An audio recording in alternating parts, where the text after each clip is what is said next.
Herman Bigham and Associates. Herman is the one that miraculously put together this exhibition, he and his son Ramesses, so that he's been a long-time dealer, not dealer, but preserver. He said he doesn't want to be called a dealer.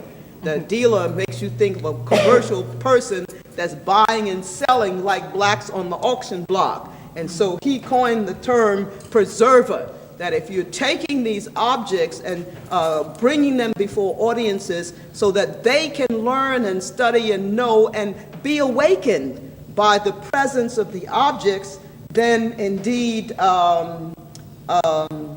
that's his aim. So Herman Bigham and Associates need the credit that's due the innovative work that they are doing.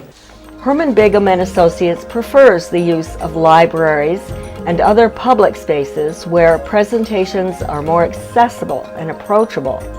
HBA promotes the utilization of libraries by disadvantaged communities to encourage reading, research skills, and as an educational and technology resource. There is an incredible audience that we've developed. We have like over 6,000 people on our email list. We have had over 1 million people view our exhibitions. We've done exhibitions where we've had 30,000 people at a public library who've left almost 30,000 comments. So, meaning we have an incredible response to our exhibition. Today, our youth are thrust into an adult world without preparation, guidance, or understanding of the expectations of the family unit or the greater society. Children living in traditional villages participated in initiation ceremonies that revealed value systems, community secrets, traditions, and group expectations that ensured stability and continuity within the group. It's really about family, because that's what's important to African people. Family, the notion of the unity within the family, the notion of coming together and sharing. Sharing is probably one of the primal African concepts. In fact, the Akan people of Ghana have a very powerful symbol of two alligators with crossed stomachs.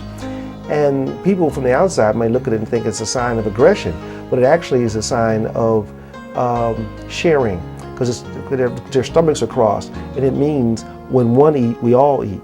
And anytime alligators who have no predators and who are and are, a tremendously fierce animal, anytime they can understand that when one eats, we all eat, what's wrong with us as humankind, that we can't get the point.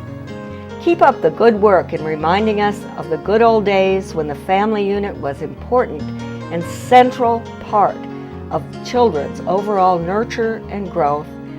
Thanks for doing an excellent job. We're looking at developing a series of DVDs, but a DVD that helps demystify African cultural material and African culture, and be able to provide that through educational systems and school systems. That's one of the primary things. We looked at, in producing that, we'd be able to have that distributed nationally, and that would have an incredible impact. We're the only group that actually produces independently traditional African sculptural art exhibits that are educational in nature.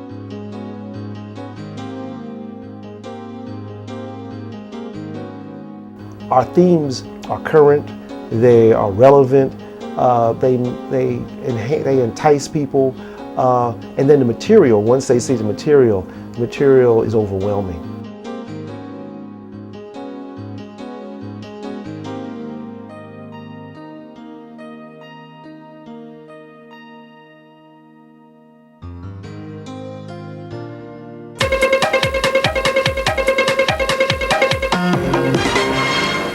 It is a major exhibit of rare and authentic sculptures from West and Central Africa, entitled The Majesty of African Motherhood, and it's on display at the Central Branch of Philadelphia's Free Library. For more on that, Here's Rick Williams of Action News.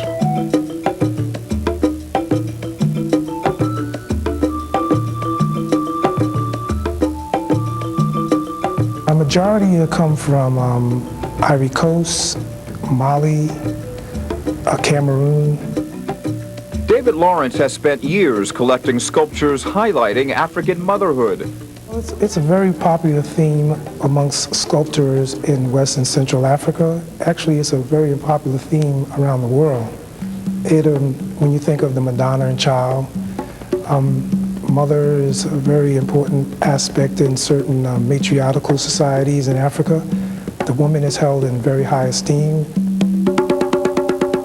Besides Lawrence's private collection, the other pieces belong to Philly native Herman Bigham, who serves as an African art preserver. His 11-year-old son, Ari, serves as co-curator. My primary ambition is to provide exposure and education for the general community and the African community specifically, as this art works as a cultural model.